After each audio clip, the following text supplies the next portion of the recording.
Denise, Denise, it's Denise, it's Denise, it's Denise, Denise, it's a podcast party, it's a podcast party, it's a podcast party.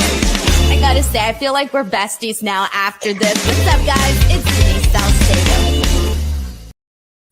Hey there, everyone. Happy Friday. Welcome to the show. Today it is March 25th, and it is Friday night. As you all know, Friday night, we got Smackdown to talk about. We got Rampage to talk about. Lots going on. But before we get to all of that good stuff, just very briefly, I want to let you guys know, in case you didn't know already, I have like a couple of and I don't know, they're not announcements really, but just a heads up, if you haven't gone on to the Peacock just yet, I made like a couple of appearances on the WWE Evil series that they did. I shot episodes for Sasha Banks, Randy Orton, and Stephanie McMahon. I shot footage for those episodes. So if you guys want to check those out, you can. I believe I only appeared, though, in the Randy Orton one and the Sasha Banks one. I don't think I appear on the Stephanie one, but I am on two of them. So I've been getting a lot of cool feedback from those. A lot of people have been reaching out to me, which has been very nice. I come out really fast, but still, I'm there. So you guys can go ahead and check those out at any point. Also, last night was kind of crazy too. Yesterday was what you call like one of the craziest nights like in my life. We had GCW, which took place at the Roxy, which is like an iconic music venue in Hollywood. Like the best of the not even the best, the greatest of the greatest have essentially performed at the Roxy. So it's like this very iconic venue, and I got to ring announce the entire show and also do commentary, which I found out last minute. I was like, oh my God, freaking out because there's so much going on. But so I am a little tired from that because, ring announcing an entire show and doing commentary does take a lot of your energy out, but it was a good time. It was a good night. And we are also heading into WrestleMania week next week, which I cannot wait for. I will be leaving on Thursday and getting to Dallas in Thursday, and I will be coming back to Los Angeles on Monday evening. At some point, I'll be arriving Monday. I don't even know what time. But the point is that I'll be there each and every single day. There's going to be lots going on. I'll be at the Ring of Honor show. I'll be at Spring Break Joey Janela Night 1. I will also be at Mission Pro Wrestling, WrestleMania Night 1, Night 2, WWE Junket, you name it, it's happening. I'll be there. All right, so let's go ahead and get into the show, guys. We're kicking things off with a super chat from Darth Stevens. And before I read this, those of you in the chat, please let me know if you want me to kick off today's show with a SmackDown or Rampage. And with whatever gets the most comments, I'll kick it off with that. But we got Darth Stevens 777 who says, congrats on being on WWE Evil, Denise. Thanks so much, Darth Stevens. I really appreciate you for congratulating me on that. It was really fun. It was an experience, guys. It was a really cool experience talking for 2 hours straight, which is nuts because they had me talk for 2 hours straight, and I think 30 seconds of what I said altogether came out in the documentaries. So it is pretty funny.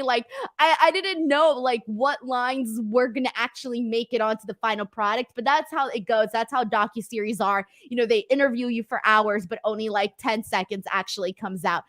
We got my good friend here, Reggie Simmons, who's always showing some love on this podcast, says, heard you're rocking the mic on GCW last night. In the words of Vincent K, good shit. Thank you so much, Reggie. Also, I was sweating bullets, everybody, because it was so hot in there, and I had a million lights on me, and I decided to wear leggings. I have to wear leggings to the shows because at GCW, they don't have steel, they don't have the steel steps. So I always have to get into the ring in a very awkward position. So I never show my legs at GCW so that, nothing awkward happens. So I was sweating bullets, everybody, bullets going back and forth. It was crazy. I think I burned 5,000 calories last night. But we got another super chat from Sam Pai Boone, good friend here of the show as well, who says, will you talk about Triple H who's retiring from wrestling? So I did put out a video here on F4W for the latest where I do talk about, Triple H and the news and everything. Man, I don't even know where to begin with that. I'll talk about that for a bit right now since Sam did ask. And I gotta say, guys, like it's one of those situations where like I'm sad because of like the in-ring stuff, right? Like, it's sad to see somebody's career end when it's not on their own terms, right? Like it's kind of sad that you never got like the official goodbye, the big, hoorah moment where you have your last match and you have your, final moments in the ring and it gets to be on your terms, your conditions, etc. So on that end, I'm just like, damn, like I'm sad about that. On the other side of things, it's like, you know what? It's like, when we first heard the news that he had this cardiac event, I was, I think a lot of people were, what does that entail? What is exactly a cardiac event? And, for such a long time, a lot of people really weren't sure what the details of that were. And I think that, a lot of people were saying like, or like people had been hearing like, oh, he's fine, he's recovering, etc. I remember when I did my interview with Shawn Michaels, he basically said like, he's fine, this and that. So I think part of me was kind of like, okay, he's fine, blah, blah, blah, right? But it wasn't really until obviously today's interview that he did with Stephen A. Smith, and I got to watch the entire interview, and he basically goes into detail about what actually went down with him. And, he talks about, and this is crazy too, because he talks about SummerSlam weekend and, basically doing like a 12-day thing. And I'm like, oh my God, like I saw Triple H, like, he did that media conference. Like I got to ask Triple H a question, and then like, things started, to happen after that. It's just crazy to think of, you see somebody and they're healthy and everything's good. And then the next, something happens, right? But, so he mentions like how, things basically started happening after that. And he mentions that, his wife, Stephanie McMahon, that she noticed that he at first he said at first that he thought he had COVID. So he was having the shortness of breathing. And so he thought he had COVID, but he got tested and he didn't have COVID. And then it was when his wife, Stephanie McMahon, realized that he was coughing up blood. And so, he reached out to his doctor, and his doctor basically said like, we got to get you to the hospital quick, man. And he talks about, I don't have the, let me see if I have this here. I don't have the, let me pull this up really quickly, guys, because I don't want to use the wrong terminology here for like all this medical stuff. But he basically talks about his heart and where he was with that. And let me pull this up 1 second. All right, here we go. Oh, no, that's not it. All right, 1 second, everybody. Live. Okay, here we go. This is it. All right, so this is from the F4W front page, and basically there was a moment where he's talking about the ejection fraction of the human heart, which is apparently the measurement of the percentage of blood leaving your heart each time it contracts. So the normal person should be between 55 and 60%. When he was told to go to the emergency room, Triple H was at 30% of that. So then after that, he kind of kept going down. So he went from like 30% to 22% to like 12%, and just kind of kept going like lower and lower. And so that's some of the things that he does talk about in the interview. He talks about, he gets emotional knowing that, he was near death, near dying, and knowing that he has not only a wife, but he also has 3 daughters, which the oldest is 15, and that is very, very young. So he does talk about that too. He also goes into detail about what his future is going to look like. He mentions that he has a defibrillator in his chest. And if you look up what that is, it does not look necessarily that great. Like I was reading up on it and kind of like seeing the differences between that and what a pacemaker is. So that was pretty interesting. I won't get into all the medical stuff on that because even I barely understand that stuff. But it's obviously this machine that he has that's literally connected to his heart and does like this pumping thing. I don't even know. All right. I'm not a doctor, but you can go and look at that yourself. But anyways, on top of that, he also, he basically says he's done. He's retired from wrestling. He's not going to go. And it's too dangerous. Like he literally has this machine in him and like, he can't go and do that. So he's done with wrestling, which is sad because again, like I said, not having that be on your own terms really does suck, especially when you've had such a long career like Triple H has, and to not be able to say goodbye on your own terms really does suck. Also that he also clarifies his role in WWE and what it's going to be looking like. He basically says he's going to be helping find the young up and coming stars. He's going to be trying to find your next Rock, your next Austin. He talks about Gable Steveson, and so that looks to be his new role within WWE. So that's kind of where we're at. If you haven't watched the interview, you can watch it. Just search up, go to ESPN on YouTube. It's up there. It's only like a 15-minute interview. It's very short, but you get a lot of information out of that really quickly. So this sucks, guys. Triple H is legitimately one of my favorite people, like favorite wrestlers. You guys know that. I've always been a big Triple H fan. He's in my top 5. So for me, it is, I feel very bad, but at the same time, I'm happy that, he's alive and that, he's able to still just be here in general, right? So thank you so much to Sam Pai Boone for getting that question in here today. But let's go ahead and see what people are saying here. This is from Jake Larson, who says, thanks for sharing this Triple H info. All I did was read the headline, so this is really interesting to hear. Thank you. Yeah, check out the interview, guys. I think the interview was pretty interesting. Like I said, it's a short interview. You don't, waste a lot of time, so it'll be good. All right, so let's go ahead and continue on from here, guys. Let's get into the show. And I think, let me see did anybody say if they wanted SmackDown? Everybody wants, wait, people actually want me to start with SmackDown this time? What? This is breaking news. Everybody always wants to talk about Rampage first. All right, cool. So I'll get into SmackDown. We only got a couple of items to talk about, and then we'll get right into Rampage as well. Also, so let's go ahead and get into, let's see, what do we actually need to go over here on SmackDown? Because as you guys know, it's hit or miss every week, right? Moments that you know what? Here's something that I did like. I will say this. There was a package that was shown for Baron Corbin, and basically it was showing his journey throughout, WWE within like the last year when he was, broke Corbin, when he was depressed Corbin, and how he made his way into happy Corbin and all of that good stuff. I actually really like this. They're teasing a breakup or a falling out between him and Madcap Moss, because after that package plays, they're backstage, Baron Corbin's talking about how, his life is so great and it should be made into a movie. And he's basically saying that he should win an award for the happiest lead and this and that. And then Madcap Moss, how he always has those like really bad jokes. He's like, yeah, like we could totally make a movie. And guess what?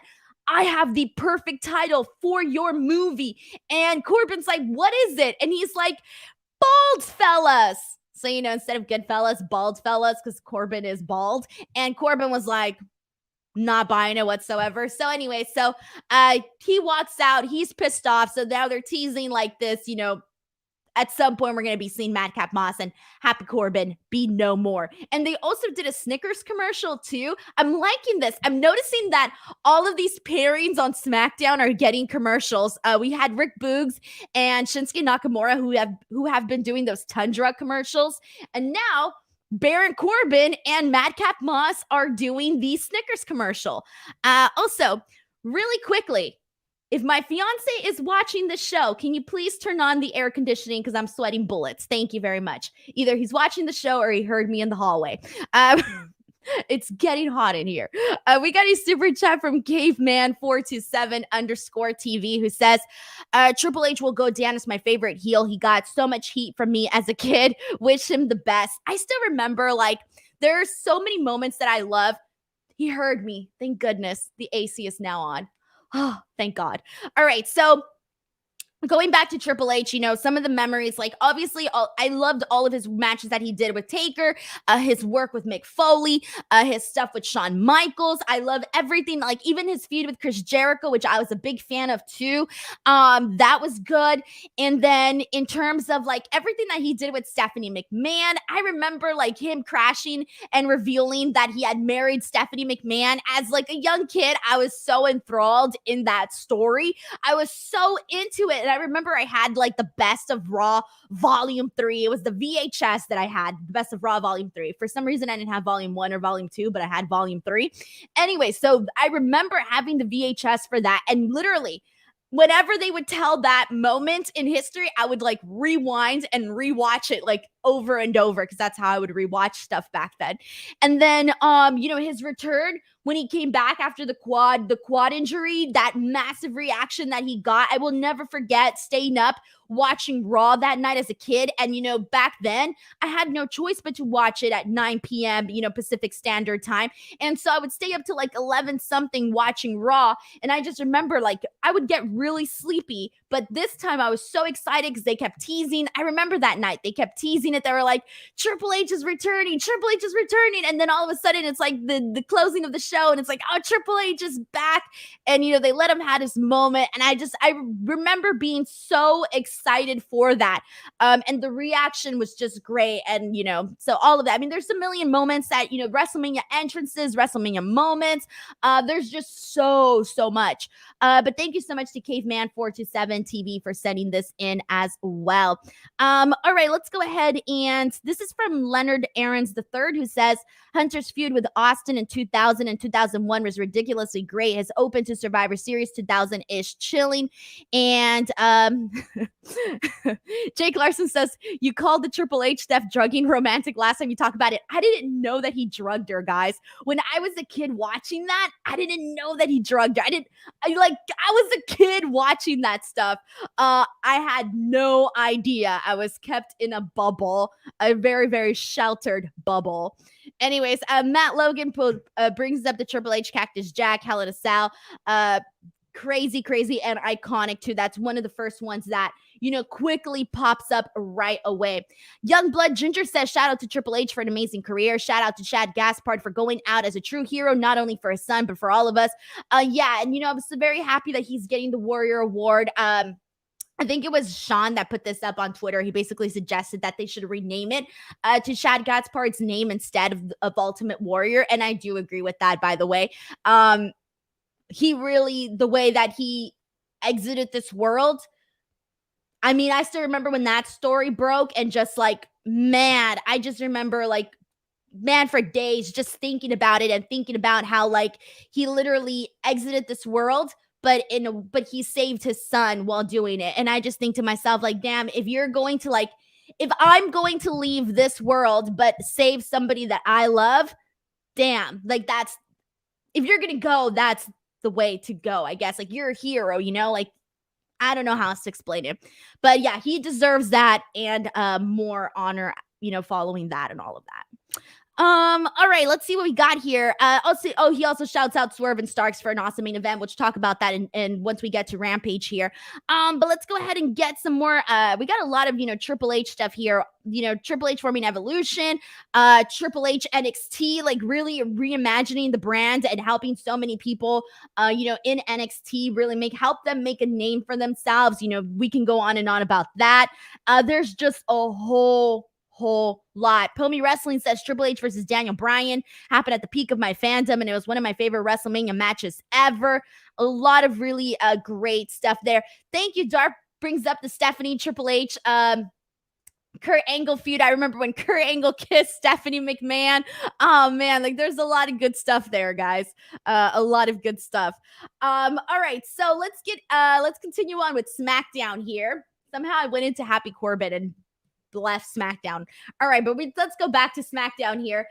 We got Xavier Woods, who is back, and this was supposed to be a match between Kofi Kingston and Ridge Holland, but Xavier Woods came back, so it ended up being Xavier Woods versus Ridge Holland. This was a very quick match, guys, like super quick. Xavier Woods went in there and got the win fast, and my whole thing is like, man, I'm glad, like, good for Xavier Woods. He should be getting this victory, but at the same time, like, we're so in desperate need of them building people up on SmackDown, and Ridge Holland being one of these new faces on SmackDown. Let them go a couple more minutes, man. Like, let's get some legs, some stuff underneath Ridge Holland, man. I just feel like we didn't get to see much of anything there. But anyways, Xavier Woods gets the win. Good for him. There's really nothing else much to add about that. Ronda Rousey. So she comes out. This was an awkward promo, actually. I did not like this promo. So I don't know. I think, okay, so she kind of messed up during this promo because she came out and she was, addressing the SmackDown Women's Championship. But instead, I think she said like SmackDown Championship, and she caught herself and she was like, I mean the SmackDown Women's Championship. And she realized that she messed up. So I think she kind of like ad-libbed and then started going off about how, well, maybe the women's name shouldn't be in the championship title name. And it just got really awkward where I thought, you know what? Like, you forgot to say women's. It's okay. Not that big of a deal. Continue on. Like, we all know you were talking about the SmackDown Women's Championship. So it did get a little bit awkward. So I was like, oh no. But quickly after, we have Charlotte Flair pop up on the screen and she's not there. She basically says, I'm not going to go to this shitty town to, grace my presence or whatever, right? And then Ronda Rousey, she basically continues on by saying that she broke her first arm when she was 14. And this came across as a little confusing too, because when she said it, I thought, oh, she broke her own arm. But she meant she broke somebody else's arm. So that was a little bit funky too. But she basically ended up saying, because she said, I broke my first arm when I was 14 and I liked it. And I was like, oh, okay. But I realized afterwards what she was trying to say was that she broke somebody else's arm at 14. So she ends up basically saying that she would keep count of all the arms that she broke until she eventually lost count. And this closed out with her saying that Charlotte is just going to be another number of an arm that she breaks that she doesn't even remember what number she's on. So this was a little bit messy. This wasn't the best promo ever. So this was probably one of my least favorite Ronda Rousey promos that we got here tonight. But either way, and then there was a moment too where Charlotte said that she's only going to be satisfied if she throws Ronda off the Brooklyn Bridge. So I thought, all right, there we go. All right, here we go. Oh, thank you, YT. So she apparently said Women's SmackDown Championship. Okay, so regardless, like, she made a mistake. She caught herself. She tried fixing it, and then it just got really funky there. So yeah. And let's go ahead and see what else we got here. This is coming from Kevin, who says, Ronda seems disinterested this run. Like, she's only there for a paycheck, not for the love of wrestling. Well, I don't know, man. Like, there's some things that I have liked that, Ronda has been doing with Charlotte. Really, I liked that first promo that they did when this whole thing first started, where they were where I think Charlotte threw a shot at her daughter and called her ugly, something like that. I actually did like that promo. And then I liked the brawl that they had a couple weeks ago on SmackDown, but that's been about it. I think that this considering that it's Ronda Rousey and she's such a big star, I feel like they should have put a little bit more creative into it for sure. Alrighty. YT says, Denise, you skipped Jimmy Uso versus Shinsuke Nakamura. There ain't nothing to say about that, which is why I skipped it. Nakamura wins via Kinshasa. That's it. There we go. I'm going with the best stuff of SmackDown, guys. This is the best or the most noteworthy stuff of SmackDown. All right, on this next segment. So this one's a little bit interesting, everybody. All right, so we got Ricochet versus Angel Garza. Now, this was weird, and from what I saw on social media, a lot of people did not like this, and I get why they did not like this. This was all over the place, all right? So first of all, there was a lot of mistakes on today's show, like a lot of mistakes, like little things that were like not announced right. Like when Xavier Woods came out, it was kind of confusing. Like I don't know, commentary was like, oh, he's back. And then they were like, oh yeah, Xavier Woods is back. It was weird. But what happened here was,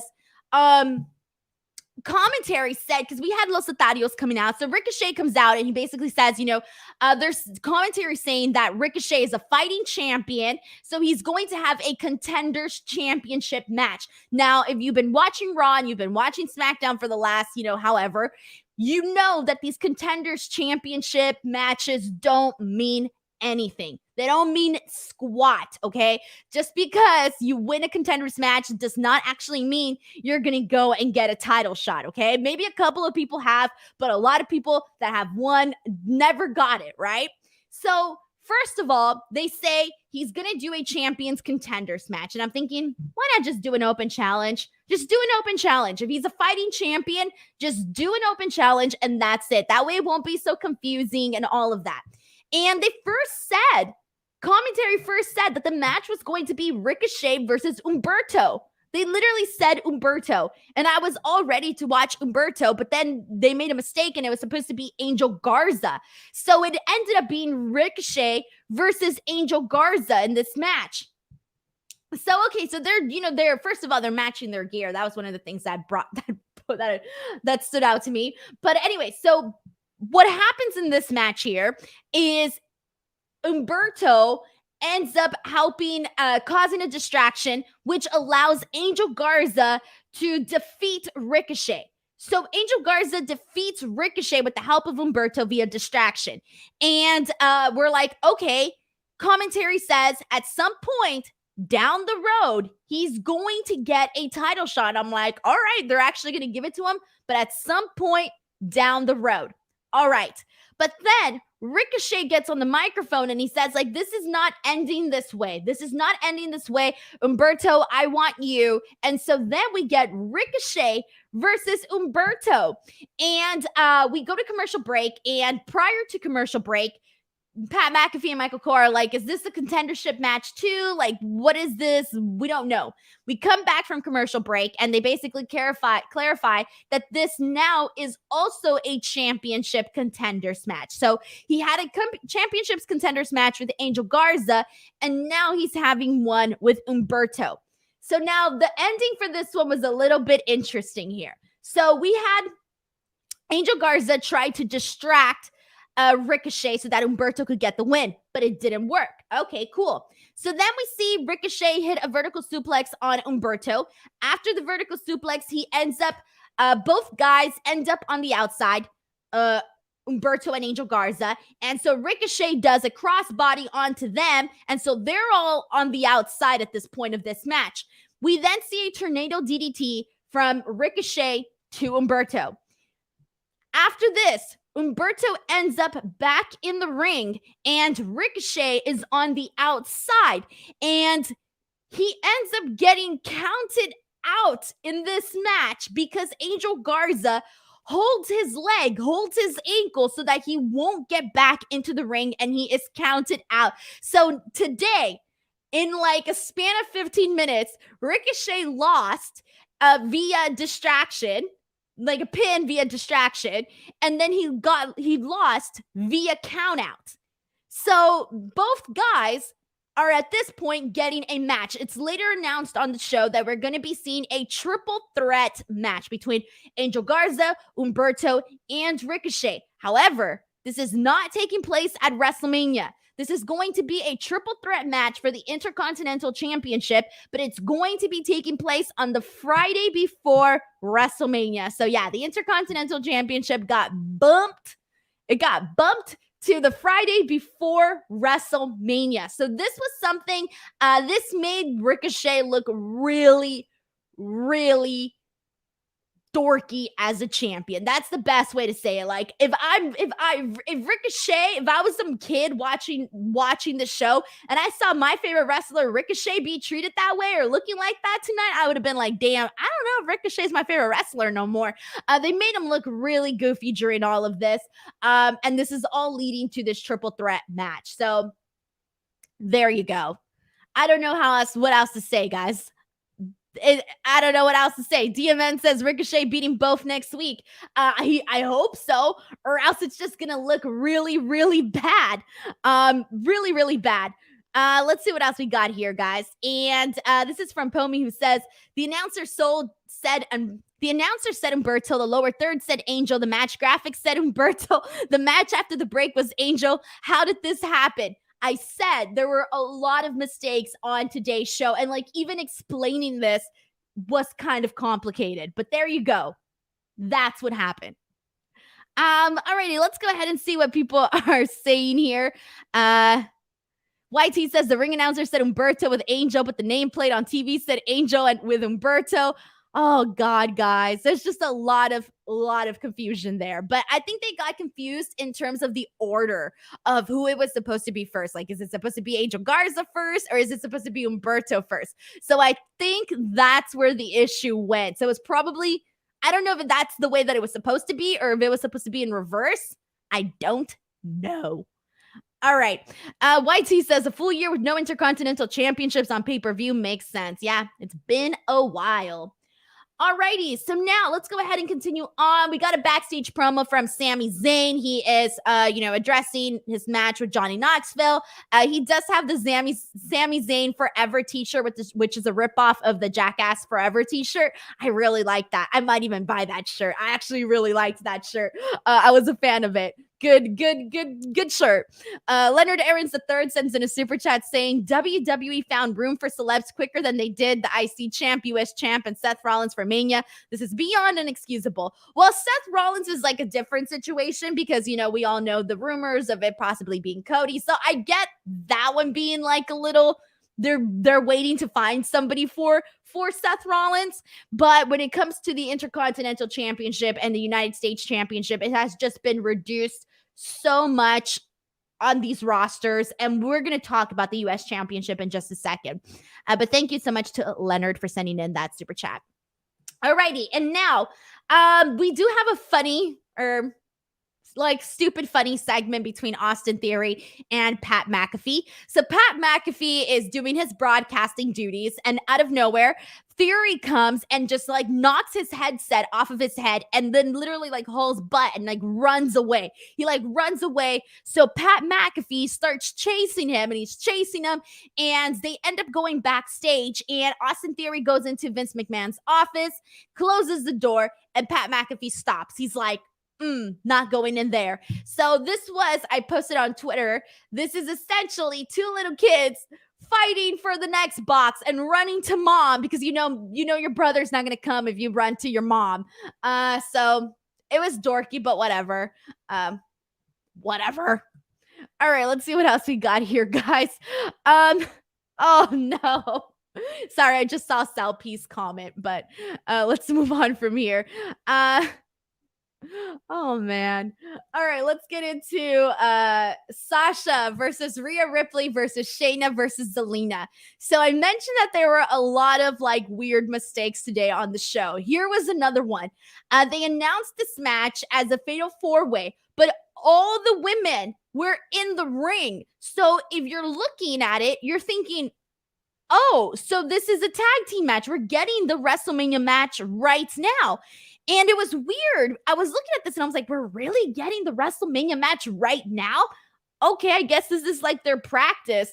But then afterwards, Michael Cole had to explain that it's not a tag team match, but rather it is, one woman per team representing the team in this fatal four-way. So that was confusing too.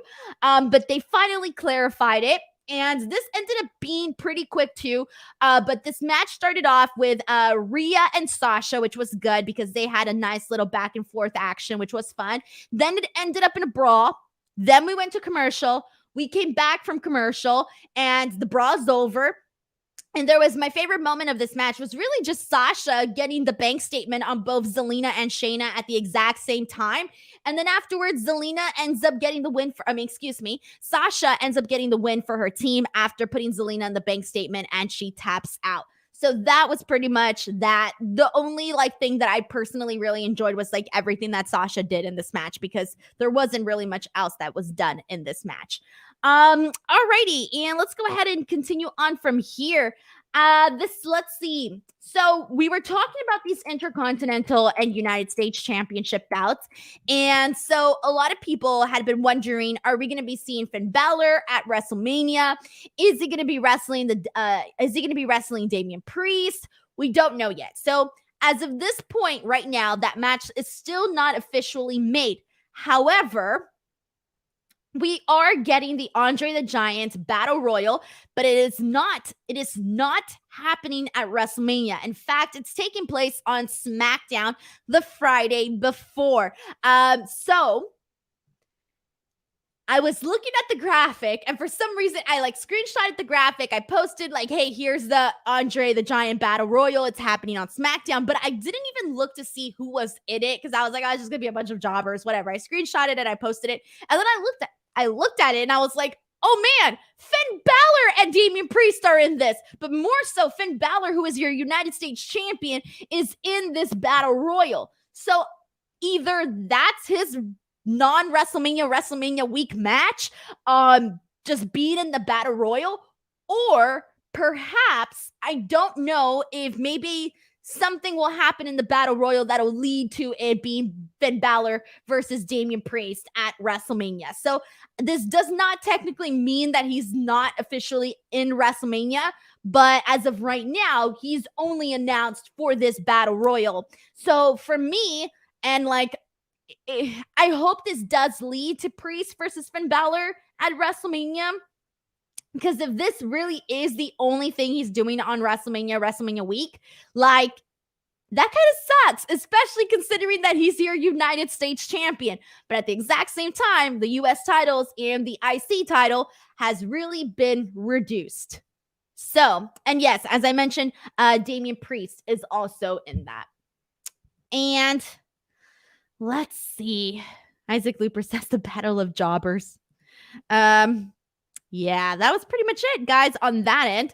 Let's go ahead and move on, because after this, we got one final thing to talk about SmackDown, and then we'll go ahead and move into Rampage. So throughout the entire night, we had Brock Lesnar in the locker room of Roman Reigns, and he's basically trashing the locker room. He's eating the grapes, drinking the wine, but it's trash, so he's kind of just throwing it. He's smashing the table. He's too big for the couch.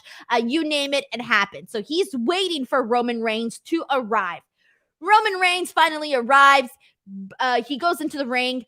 Brock Lesnar trashes his car backstage. He comes out. He makes his way out there. Roman, once he sees that Brock is coming, he thinks that Brock is going to come through the entrance, but instead Brock Lesnar comes out through the crowd, and Roman Reigns ends up leaving, and Brock Lesnar just ends up hitting a bunch of people with chairs. So that's pretty much how this ended there.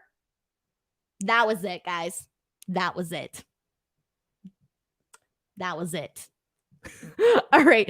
This is from Darth, who says Brock spitting out the champagne is hilarious, and that's probably his tribute to Triple H. The water spit. Possibly. Or he could have just been like, this is trash, and spit it out. Someone says that what if Balor eliminates a Priest? Who knows, guys? Who knows? Or maybe Priest eliminates Balor?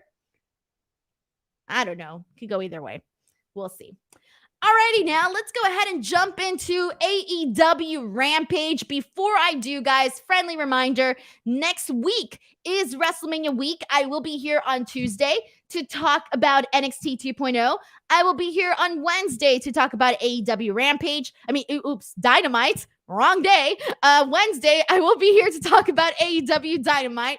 However, I will not be here on Friday. On Friday, I will not be here on the podcast. I will be at Ring of Honor, so I will not be here, but I will be working.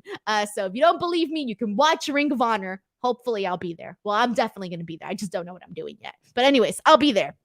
On top of that, there was one more thing that I wanted to say. Yes. So next week, on Wednesday at 1 p.m. Pacific Standard Time, I have a pretty big guest that is going to be appearing with me on my YouTube channel on Wednesday to do WrestleMania predictions. And I won't say who just yet. I'm announcing this until Sunday.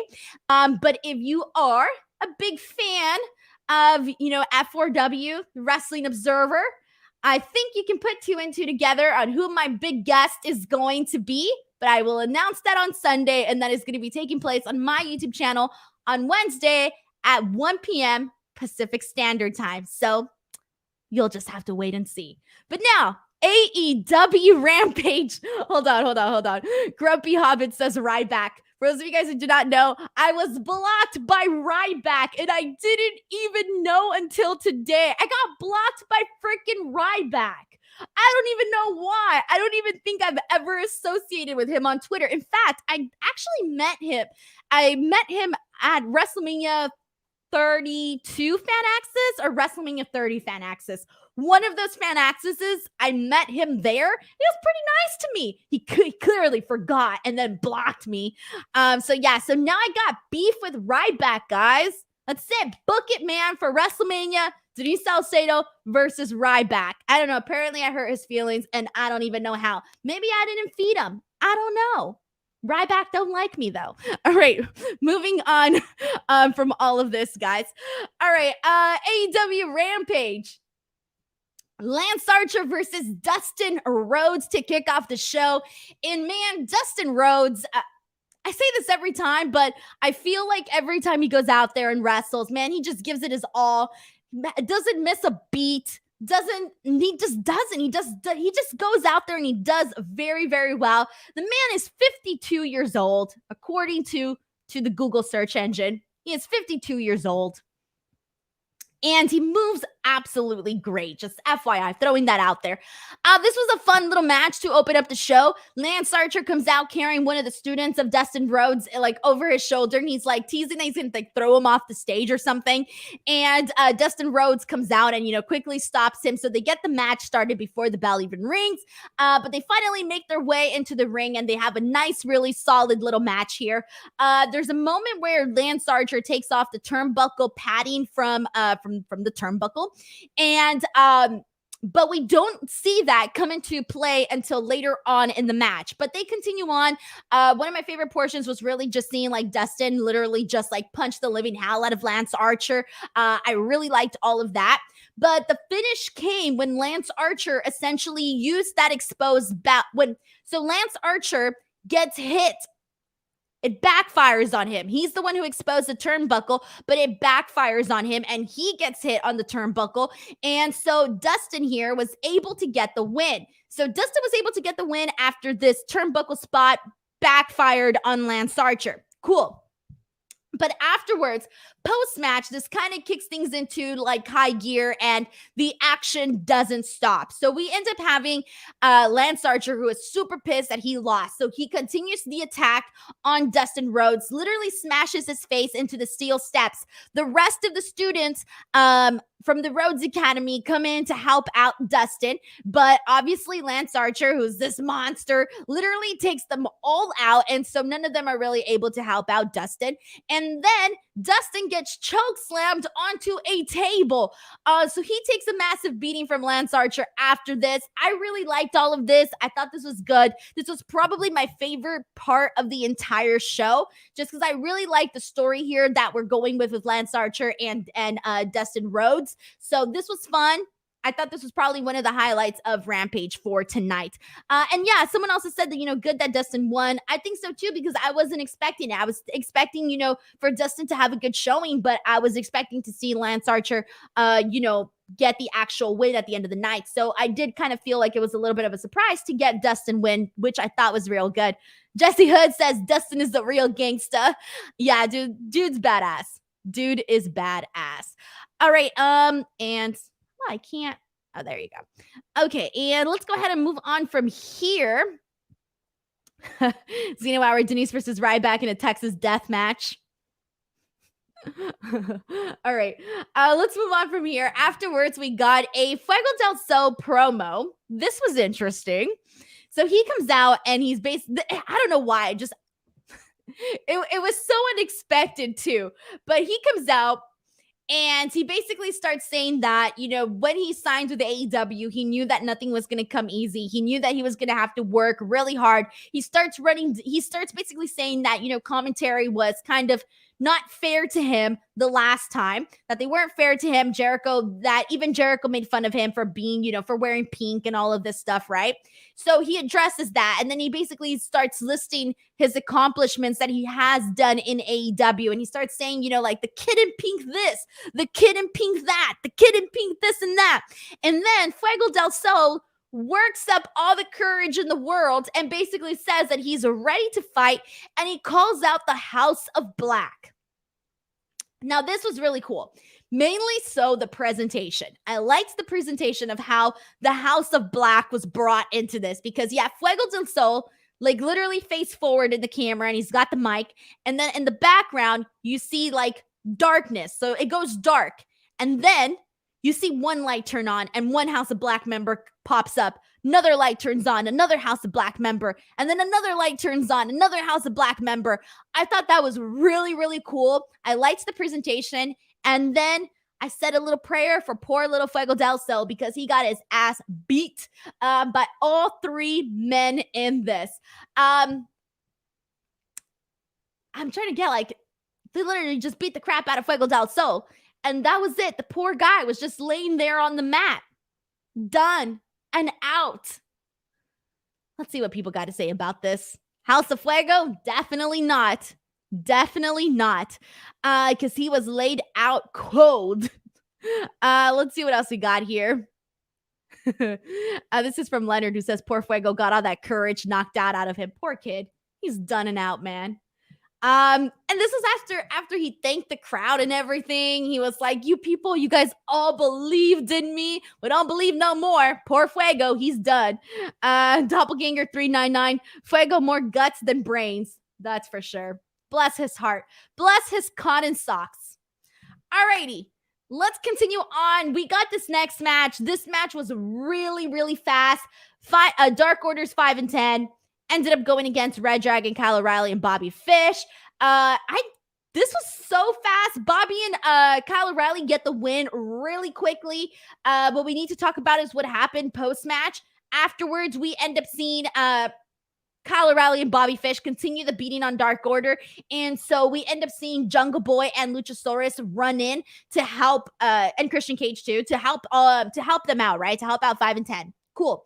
But then Adam Cole comes out and he ends up stealing their tag titles when they weren't looking. He takes their tag titles and they bounce. So now Adam Cole on Dynamite took the championship from Paige, and now he took the tag team titles away from Luchasaurus and Jungle Boy. So we got that here.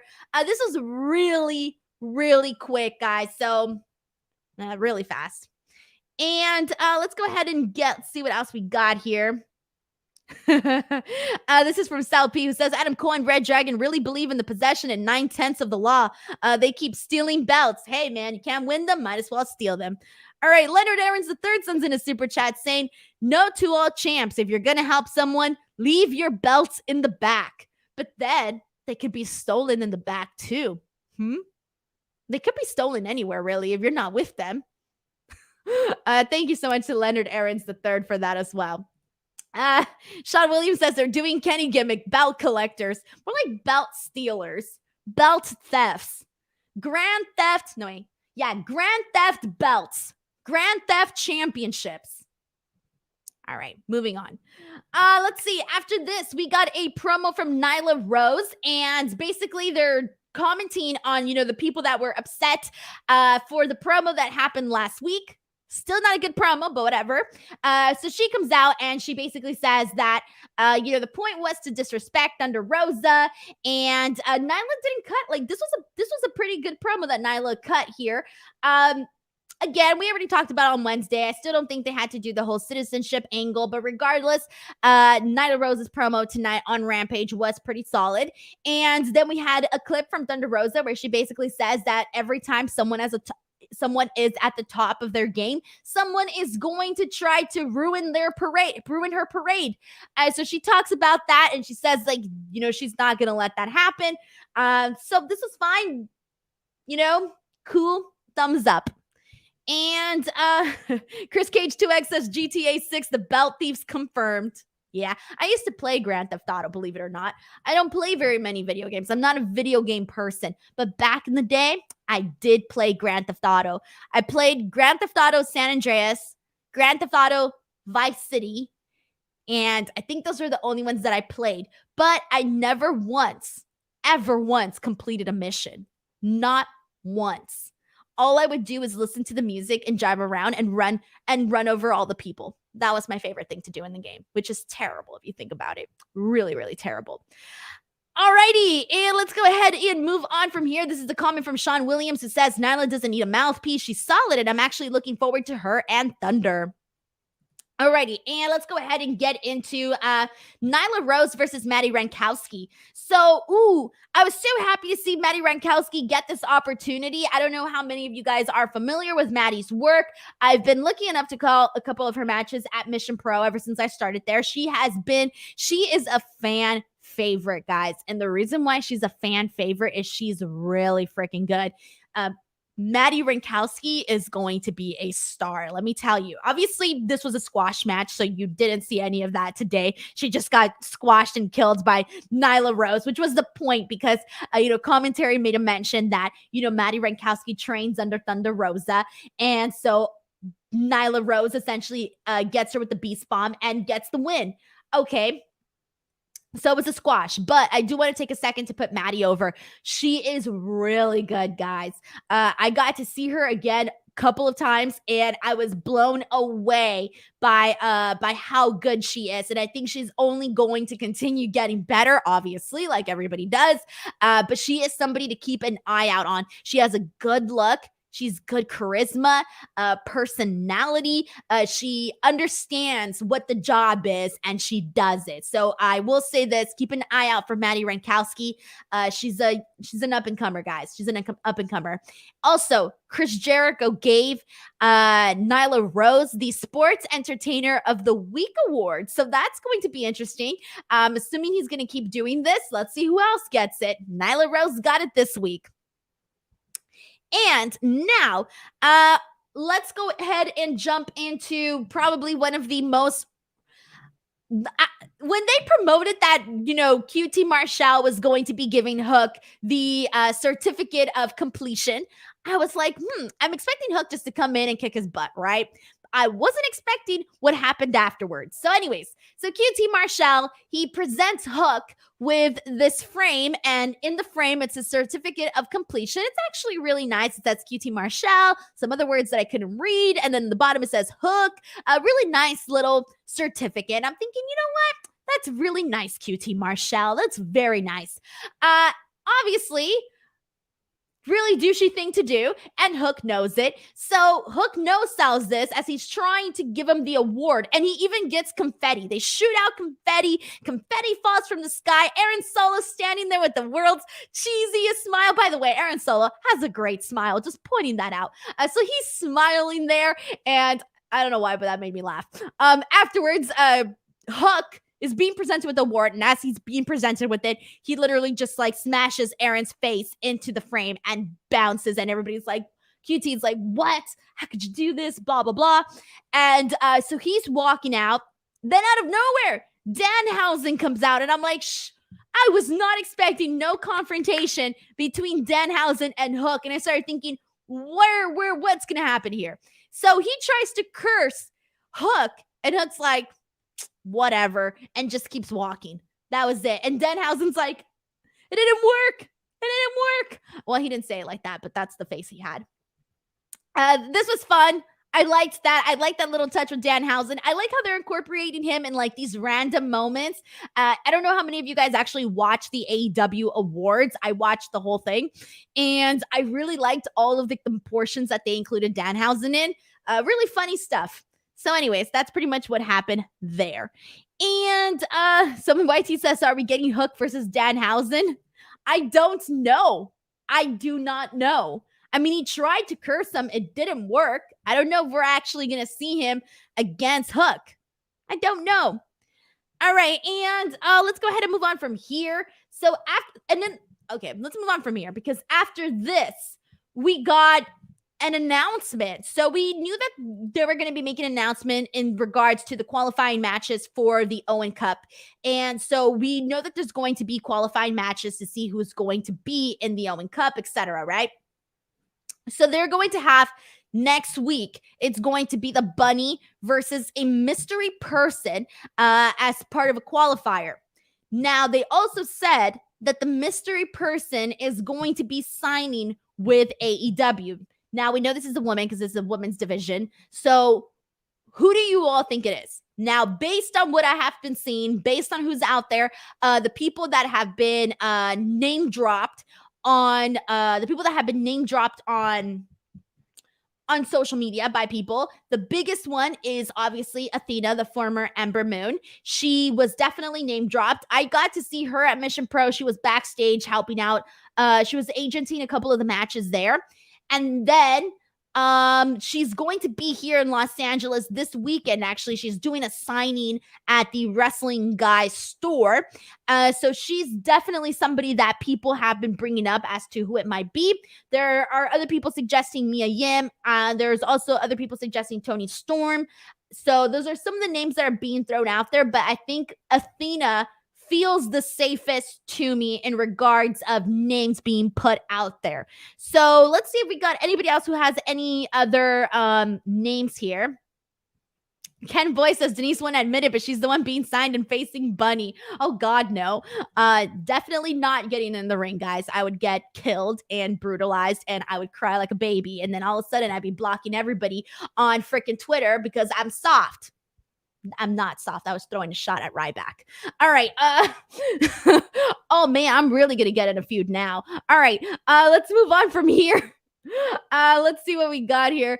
This is from Bruce LB, who says, feels like Athena is Jade's big 30-0 opponent, so I'm going with Toni Storm. That's the thing too. We also have Jade Cargill's, we don't know who her 30th opponent is going to be either, so that's a whole other thing. That's a whole other story. We were talking about this on Wednesday, where she's kind of getting ahead of herself by planning her celebration, therefore like jinxing herself. So I do think that chances are she ain't gonna get to number 30 based on that one promo.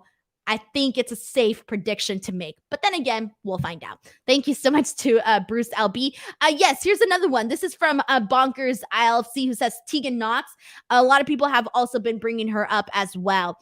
So we'll see what's going on with her. Unfortunately, she's had, she did have a lot of injuries over in WWE. So let's see how she when she came back from those injuries, from those knee injuries, she didn't really get a chance to really show much of what she can do. So I do kind of feel like she's never gotten her footing back after coming back from those surgeries, because she only had like a couple of matches and then after that she was gone. So we'll see.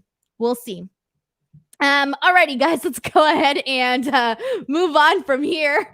Let's see. After this, we got a couple of matches that have been announced for Dynamite. We got 2 matches. The Darby and Andrade. They're going to be going up against each other at Dynamite. Obviously, the Bunny versus the Mystery Person. We are also going to be having FTR versus the Gun Club on Dynamite. That should be fun. And they also announced a match for Rampage next week, which, again, I will not be here on Friday, but they're going to have House of Black versus Fuego, Evil Uno, and Stu Grayson next week on Rampage. Now, for the main event, this was a really fun main event, guys. This was my favorite Swerve match for AEW. Obviously, it's barely like his second one, but this one was definitely probably my favorite one that we've had. It was Ricky Starks versus Swerve Strickland for the FTW Championship. This was fun. This was a match that Swerve needed, I think, because the people really got into him here. We got "This is awesome" chants. He had a lot of really nice spots. We saw some clotheslines from Swerve right at the top. Lots of strikes from Swerve. He did a really nice running shooting star press, which looked really cool. A lot of people really popped for that. But for the finish, we end up seeing Starks hit his finisher. He does get a little help from Hobbs, so this wasn't a clean win, but Ricky Starks does end up getting the victory here. We end up seeing Keith Lee coming out, because after this, we end up seeing Keith Lee, and he comes out to have Shane Strickland's back. So he comes out to have his back. And so it's Keith and Swerve and Ricky Starks and, oh my God, I was blanking. I'm like the other person. I'm like, I'm blanking here. Starks and Hobbs. There you go. Ricky Starks and Hobbs going at it with both, with Strickland and Keith Lee. So they're basically going at it back and forth in the ring. So chances are we're going to be seeing a tag team match at some point. And they've been telling this story for a while because, Starks and Hobbs haven't been liking the new guys coming along. And obviously Keith Lee is a new guy. And so is, Shane Strickland. So that's been pretty good to see. I like how they're all, sort of coming together to tell this story, because you get more people on TV and you're also, doing this feud, which I think to me makes sense too. Like, they should be doing something where some of the guys are like pissed off of all of these new guys coming in. So I like this story with Starks and Hobbs and Lee and Swerve. Good stuff there, guys. Good stuff there. This is from Anthony Analog, who says Starks is grossly underutilized, as Swerve will be, as is almost anyone who doesn't fall fondo for screen time on BTE. So here's the thing. I've been saying the same thing about Starks for a long time. I really do think that he's somebody that has been underutilized. And, he had the injury, so he was gone for a while. And then people thought that he was still gone from the injury for a long time, but he wasn't. At that point, he was cleared already. He was just waiting to come back to TV. And, now they finally had him actually defending the FTW championship a little bit more. He defended against Jay Lethal. He finally finished out his feud with Brian Cage, and now he's moving on and doing all of this. So I really feel like the momentum is really starting to pick up for Ricky Starks. And that's the thing. I feel like because we're getting so many new people in, I feel like people get more excited about those people and they start to get, excited about that person. But you also forget that there's a lot of really good talent that's already there, like a Ricky Starks. And if you during all of these little segments and little backstage promos and all of this, he's good on the mic. And on top of that, he's really good at the facial expressions as well. Like, pay attention to some of the faces that he makes while he's doing the stuff. It's very good stuff there. So personally, I do want to put over Ricky Starks because I think he really has something, but I keep feeling like he's one of the persons that when people are talking about who's going to be a big star in AEW, I feel like a lot of people don't mention Starks, but they should. I think he's one of those people that people sleep on. So yeah, I do agree with that comment. I think people sleep on Starks sometimes. And let's see what else we got here. And this is from Mark Muggsy, who says Starks gets a lot of TV time. He will get a major run at some point. He's just recently starting to get more TV time. Says can't have everyone at the top at the same time. He's going to be a big star one day. Exactly. And we already know that AEW is freaking stacked with talent. Jake Larson says they could really just use another hour of TV. They could make Rampage 2 hours. I think it would do so much good for the roster. On top of that, we still don't know how, Tony Khan is going to work Ring of Honor. We still don't know all of the details of that. So we may or may not be seeing, some AEW talent there too. But yeah, I've always thought that we should, see more. I would like for a second hour of Rampage. If that was a thing, if that could happen, I would not be totally against it. So that's where I'm trying to get at here. And let's go ahead and see what we got. I think for the most part, I got mostly everybody's comments in here, or a lot of the comments that we got in here. So that was Rampage. That was SmackDown. That's a wrap for this show. But before I go, just do not forget, guys, I will see you guys next week for NXT and for Dynamite, and then I'll see you on my channel for the WrestleMania prediction show. And depending on my internet situation in Dallas, I still don't know when my WrestleMania post show is going to be. That is definitely going to be happening on my channel. I just don't know exactly when or what time. It all really depends on my internet situation. I never know how it's going to be at these places. So once I go there and test all of that out, I'm going to post on social media and let you guys know when I'm actually going to be doing my WrestleMania post shows. I don't know if I'm going to do one immediately after night 1 and immediately after night 2, or if I'm just going to bundle them both together. I'll figure that out at some point, but keep an eye out on my social media. There is going to be a lot happening this week, guys. A lot. I'm dropping a big interview on Monday. Really looking forward to that. That's a WWE interview too. So that's happening on Monday. That's going up there. And then bunch of events happening, guys. A bunch of events. I don't know how else to tell you guys. There's a lot going on. Alrighty, guys. There you go. That is the show. I'll see you guys next week. Have a great weekend, everybody. Bye.